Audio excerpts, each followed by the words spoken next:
क्या mental disorders अपने आप ठीक हो जाते हैं बिना इलाज के? क्या ऐसा किया जा सकता है कि इलाज ना लिया जाए, दवाइयाँ या साइकोथेरेपी ना ली जाए और कुछ समय में ये मानसिक बीमारियां अपने आप चली जाएंगी?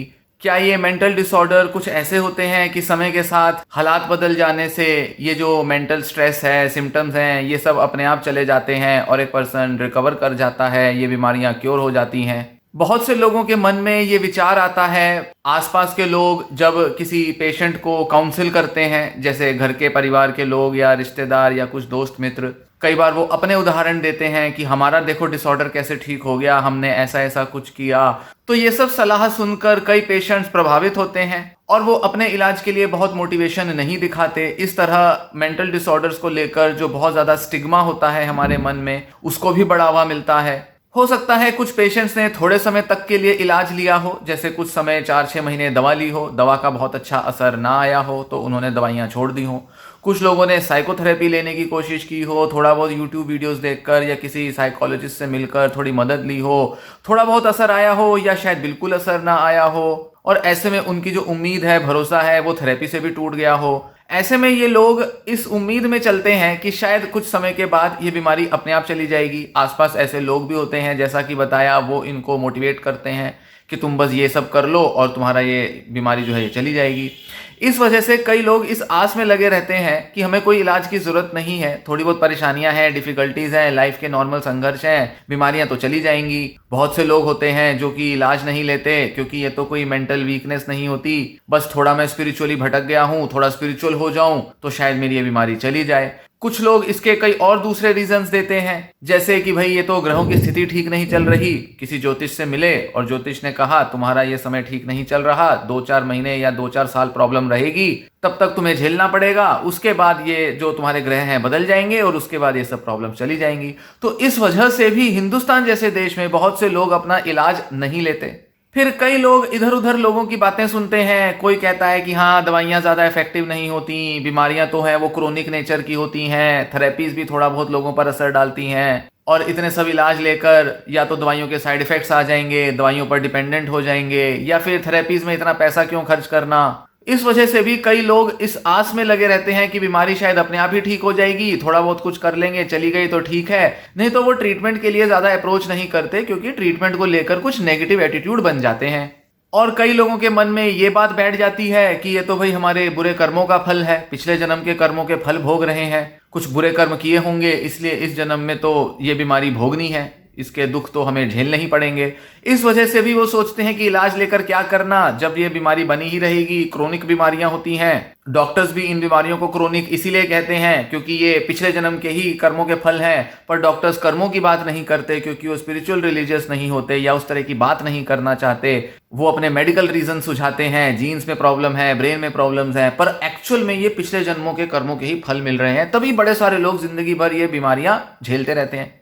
तो कई तरह के लॉजिक और रीजन लगा के लोग अक्सर ये जस्टिफिकेशन देते हैं कि मेंटल डिसऑर्डर्स के इलाज की कोई जरूरत है ही नहीं, और यही वजह होती है कि क्यों वो इलाज के लिए मोटिवेटेड भी नहीं होते। हालांकि वो छुप छुप के ये सारी वीडियोस देखते रहेंगे, किताबें पढ़ेंगे, दूसरों से बात करेंगे, कुछ ना कुछ लेख पढ़ेंगे अखबारों में या मैगजीन में या इंटरनेट पर फिर भी इलाज लेने के लिए वो डॉक्टर्स को अप्रोच नहीं करते क्योंकि बहुत सारा स्टिग्मा होता है अपने मन में।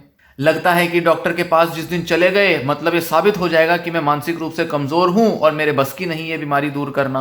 कुछ लोग अपनी विल पावर को टेस्ट करने के लिए, मेरे अंदर कितनी इच्छा शक्ति है कि मैं एक परीक्षा दूंगा, मेरी एक जीवन में एक परीक्षा हो रही है, जीवन मेरे से टेस्ट ले रहा है और मैं इस टेस्ट में खरा उतरूंगा या खरी उतरूंगी और मैं साबित कर दूंगा कि मैंने बिना किसी मदद के अपने को ठीक कर लिया, मैंने अपने हालात सुधार लिए, और अपने को ज्यादा मजबूत साबित करने के चक्कर में वो इलाज नहीं लेते। तो ऐसे कई सारे लोग मिलेंगे, कई सारी उनकी सोच होती है, कई सारे कारण होते हैं जिस वजह से वो मोटिवेटेड नहीं होते मेंटल हेल्थ के ट्रीटमेंट के लिए। पर क्या सभी लोगों को ये फॉलो कर लेना चाहिए अप्रोच? क्या ये कह सकते हैं कि ज्यादातर लोग अगर इसी रास्ते पर चलेंगे तो क्या वो ठीक हो जाएंगे? पहली बात तो जो ये लोग ऐसे रीजन देते हैं वो ठीक हो रहे हैं या नहीं, इसकी कोई गारंटी नहीं पता हमें कि इनमें से एक्चुअल में कितने लोग ठीक हो जाते होंगे। दूसरा, हम इस उम्मीद से आगे बढ़ें कि बिना इलाज के हम खुद को ठीक कर लेंगे या खुद ठीक अपने आप हो जाएंगे, मतलब खुद भी कुछ नहीं करेंगे। कई लोग तो ये भी मान के चलते हैं। इस तरह की सोच में एक गड़बड़ है, एक झोल है जिसको समझना जरूरी है कि क्यों अपने आप ठीक नहीं हुआ जा सकता, क्यों ज्यादातर लोगों को इलाज की जरूरत पड़ेगी ही, कभी ना कभी उनको इलाज लेना पड़ेगा ही, चाहे थोड़ी बहुत कंसल्टेशंस चाहिए हो डॉक्टरों की या बड़ी सारी कंसल्टेशंस चाहिए हो, लंबा थेरेपी का प्रोसेस फॉलो करना पड़े। इस वीडियो में मैं एक ऐसा विचार शेयर करूंगा जिससे समझ में आ जाएगा कि क्यों हमें खुद अपने कॉन्शियस मतलब अपनी इच्छा से लिए गए एफर्ट्स की मदद से ही मेंटल डिसऑर्डर से मुक्ति मिल सकती है। हालात पर छोड़ देने से, वक्त पर टाल देने से मानसिक बीमारियां ठीक हो जाएं, इसके चांस बहुत कम हैं। जब हम ये कहते हैं कि हम अपने आप ठीक हो जाएंगे, इसका मतलब क्या है? मतलब हमें अपने सोच में ज्यादा बदलाव नहीं लाना, अपने बिहेवियर में कोई ज्यादा बदलाव नहीं लाने, हमारे को अपने ब्रेन केमिकल्स में कोई चेंजेस नहीं लाने, क्योंकि दवा तो केमिकल चेंज करती है। मतलब हम ये मानकर चल रहे हैं कि खुद में किसी भी तरह के बदलाव लाए बिना अचानक से कुछ ऐसे चेंजेस आ जाएंगे, कुछ अननोन रीजंस की वजह से, कुछ ऐसे फैक्टर्स की वजह से जो कि शायद हमें भी नहीं पता कि वो क्या फैक्टर्स हैं, और हम ठीक हो जाएंगे। मानसिक बीमारी का आना, मानसिक बीमारी का जाना किसी कारण पर निर्भर है, कोई फैक्टर्स हैं, कोई कॉजेज हैं जिन पर ये डिपेंड करता है। किसी वजह से मानसिक बीमारी हुई, कोई लॉस हुआ, किसी तरह की कोई ट्रॉमा हुआ, किसी तरह का एब्यूज फेस किया, फैमिली के अंदर बहुत ज्यादा कलेश होते थे जिनके अंदर हमारी ब्रेन की, माइंड की कंडीशनिंग बहुत नेगेटिव हो गई, किसी तरह का कोई फोबिया का एक्सपीरियंस हुआ, डर गए, बहुत ज्यादा मन में चिंताएं बैठ गईं। कई अलग अलग ऐसे रीजंस की वजह से मानसिक बीमारी डेवलप होती है।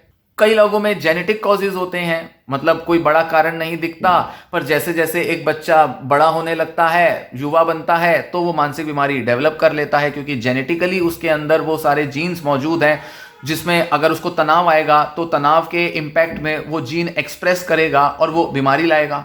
तो जीन्स एनवायरनमेंट के साथ इंटरेक्ट करें या हमारे लाइफ में कोई चेंज आए जिसकी वजह से हम मानसिक बीमारी डेवलप करते हैं। तो अगर हमें इन मानसिक बीमारियों को हटाना है तो इन्हीं कुछ फैक्टर्स और कारणों पर हमें चोट पहुंचानी होगी, इन्हें ठीक करना होगा, तभी हम अपनी मानसिक बीमारी दूर कर सकते हैं।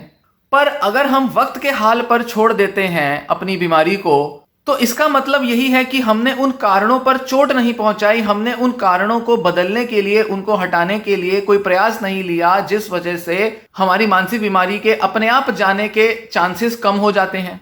जैसे मान लीजिए बायोलॉजिकली हमारे को कोई बीमारी है, मतलब बाइपोलर या स्किज़ोफ्रेनिया जैसी कोई बीमारी है।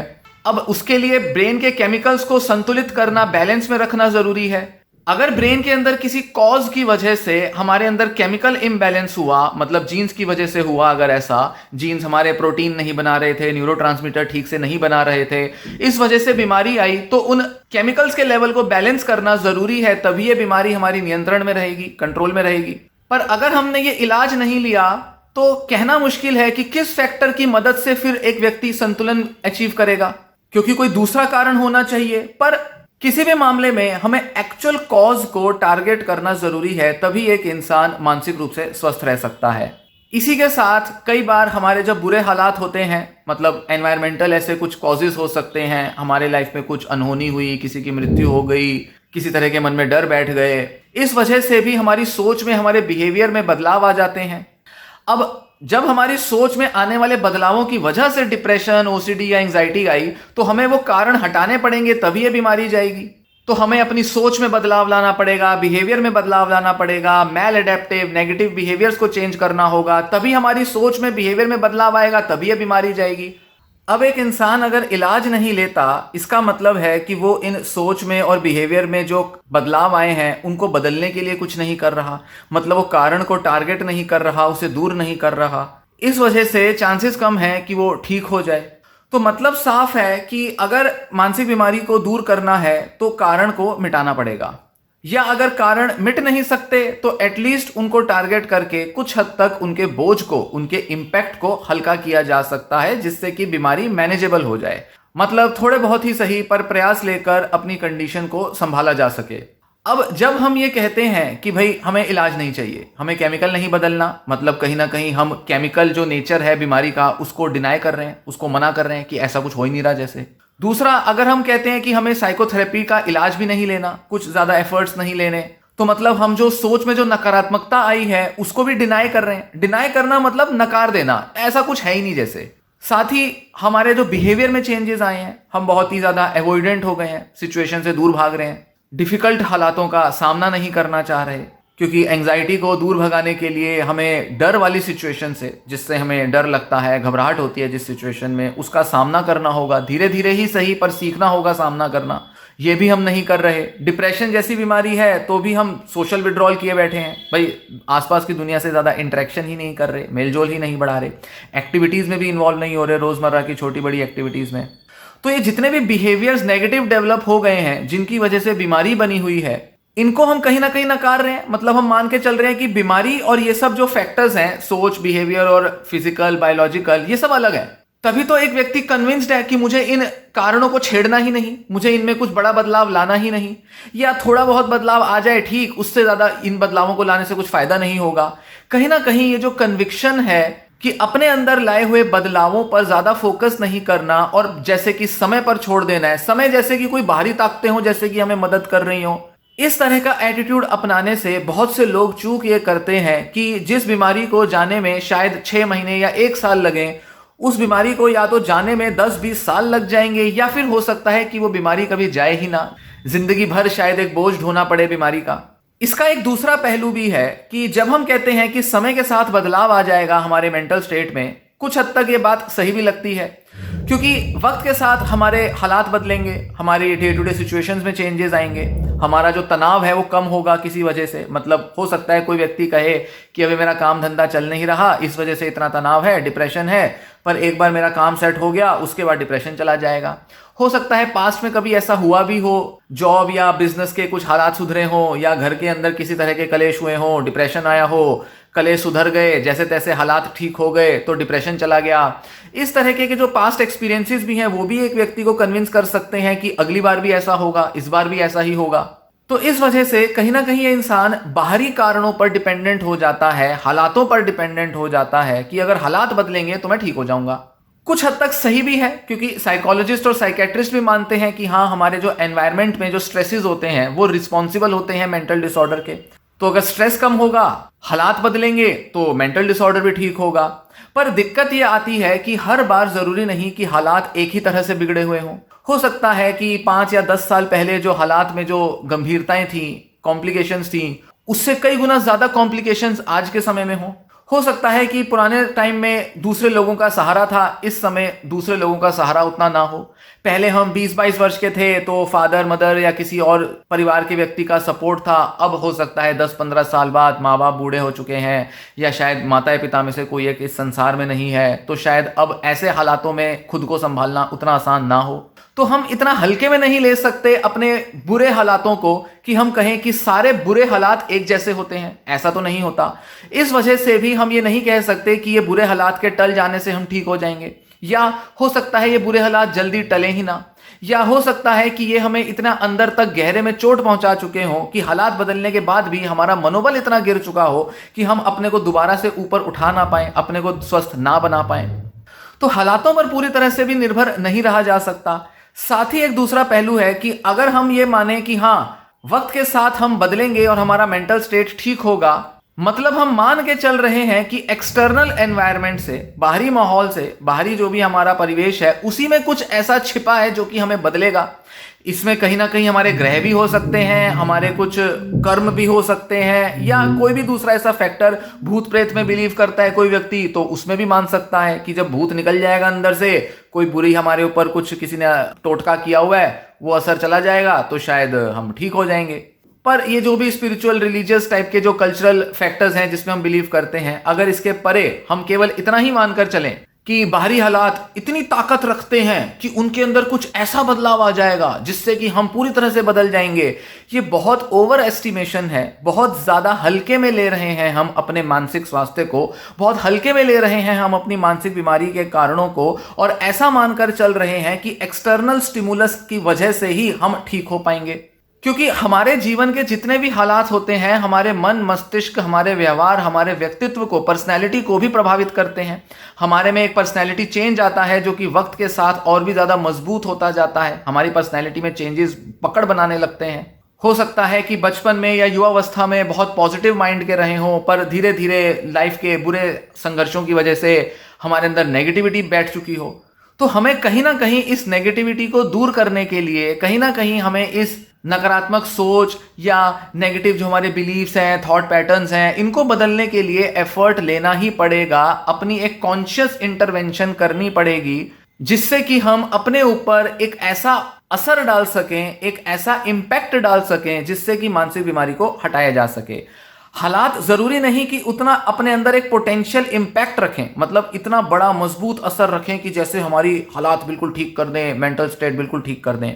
या अगर हम ये माने कि वक्त के साथ चीज़ें थोड़ी अच्छी होंगी, रिश्ते अच्छे होंगे, काम धंधा सुधरेगा, थोड़ा सा हमारे लाइफ में चेंजेस आएंगे, खुशियाँ आएंगी, हमारा शायद माइंड भी थोड़ा मैच्योर हो जाएगा, शायद जो लोग इन्वॉल्व हैं हमारे इन बुरी परिस्थितियों में शायद वो भी अब उतना ज़्यादा इंटरेस्ट नहीं लेंगे, वो भी शायद थक जाएंगे, वो भी विड्रॉ कर लेंगे। तो धीरे धीरे धीरे वक्त बदल जाएगा, हालात बदल जाएंगे, तो शायद हम अपने आप ठीक हो जाएं। इसी आस में बहुत से लोग लगे रहते हैं और अपने माइंड में जो एक परमानेंट सा चेंज आ चुका है उसको बदलने के लिए मोटिवेटेड नहीं होते। और ध्यान देने की ज़रूरत है कि चाहे हमने कैसे ही अनुभव क्यों ना एक्सपीरियंस किए हों, हमारे मन में एक बड़ा चेंज आ जाता है इन सब एक्सपीरियंसेस की वजह से।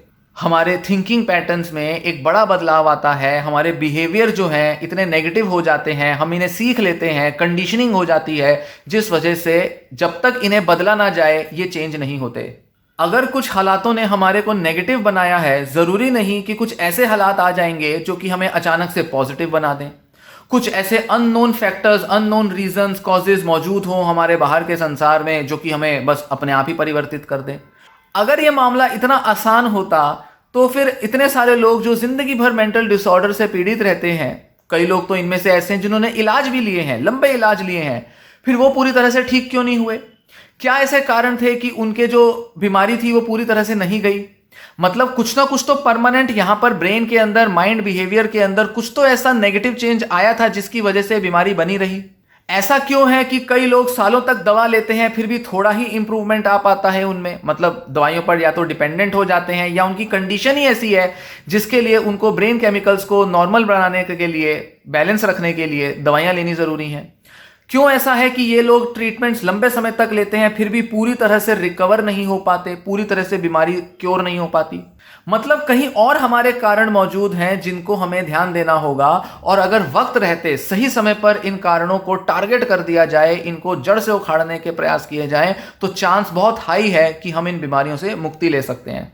इसीलिए हालात पर, समय पर, ग्रहों पर चीज़ों को डाल देने से बहुत लेट हो सकते हैं, बहुत देर हो सकती है, पूरी जिंदगी निकल सकती है। अपने घर में, अपने आसपास अगर आपने ऐसे लोग देखे हों जो सालों से मेंटल इलनेस से पीड़ित हैं, या शायद आप भी वो हो सकते हैं, तो आपके सामने इतना बड़ा प्रूफ, इतना बड़ा एविडेंस मौजूद है कि अगर अपने आप ये बीमारी जानी होती तो चली जाती। भाई ऐसा क्या कारण है कि नहीं जा पा रही? मतलब हो सकता है कि शायद आपके प्रयासों में कमी हो सकता है आपने उतना अच्छे से रियलाइज ना किया हो कि मैं खुद को कैसे बदलूं, हो सकता है आपको गाइडेंस भी ना मिली हो, आपको अच्छे थेरेपिस्ट ना मिले हो।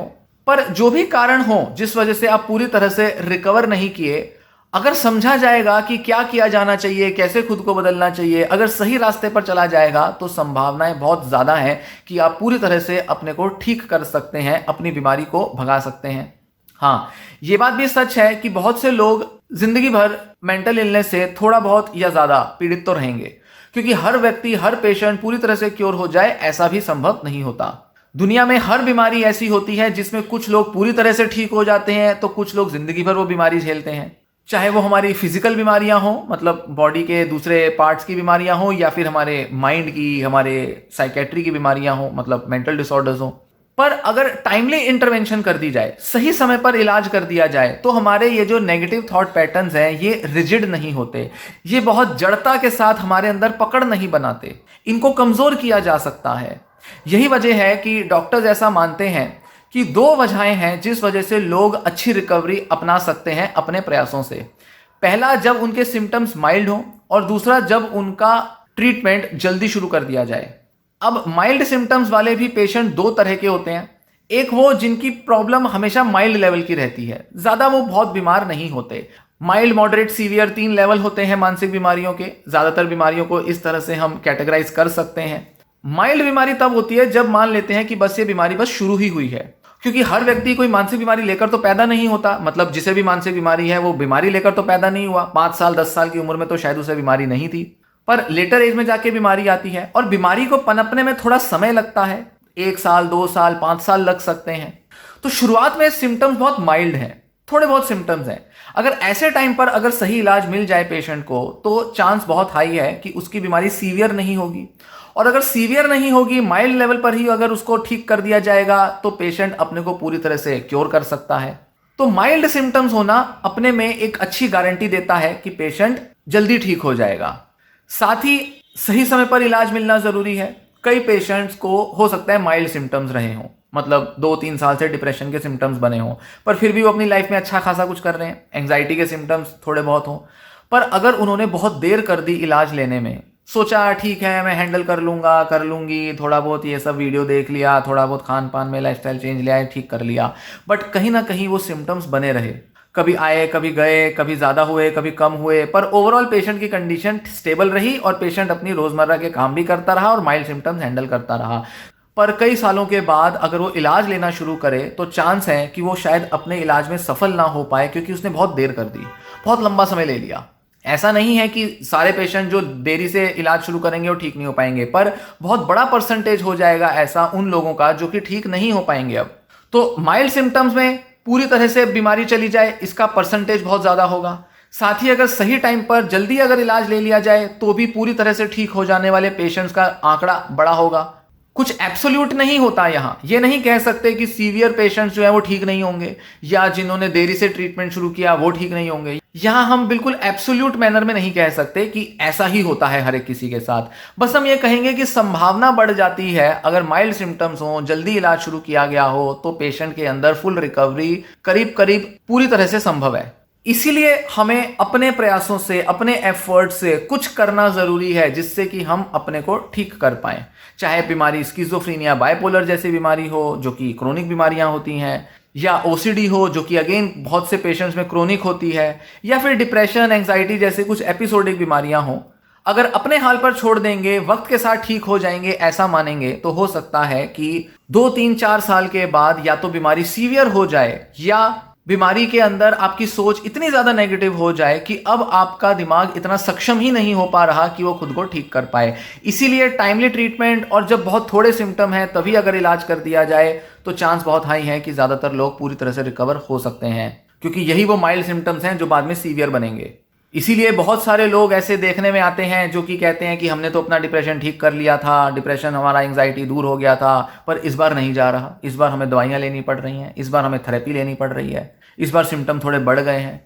क्योंकि पहले उन्होंने भले ही खुद को किसी भी तरह से ठीक कर लिया हो या हालातों के साथ ठीक हो गए हो, पर कहीं ना कहीं उन्होंने अपने जो असली कारण थे, नेगेटिव सोच कहाँ से बन रही थी, नेगेटिव बिहेवियर्स क्या बनाते जा रहे थे, क्या उन्होंने अपने को अल्कोहल ड्रग से ठीक किया, स्मोक करके ठीक किया, अगर उन्होंने सही तरीका यूज नहीं किया था तो चांस बहुत हाई है कि माइल्ड सिम्टम रहते हुए भी भले उन्होंने ठीक किया हो खुद को, पर सेकेंड या थर्ड टाइम जब उनको बीमारी आएगी तो वो सीवियर हो सकती है, क्योंकि उन्होंने असली कारण को टारगेट नहीं किया।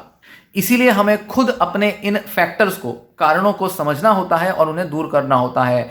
वक्त के हाल पे छोड़ देंगे या तो बीमारी बढ़ेगी या धीरे धीरे इलाज काम करने ही बंद कर देंगे, या आपकी लाइफ की जो कंडीशन है वो और बुरी होती जाएगी। तो लाइफ की कंडीशन को अच्छा बनाने के लिए जरूरी है कि खुद एफर्ट्स लिए जाएं, थेरेप्यूटिक एफर्ट्स लिए जाएं और सही टाइम पर सही इलाज लिया जाए और रेगुलर इस इलाज को लेते रहें।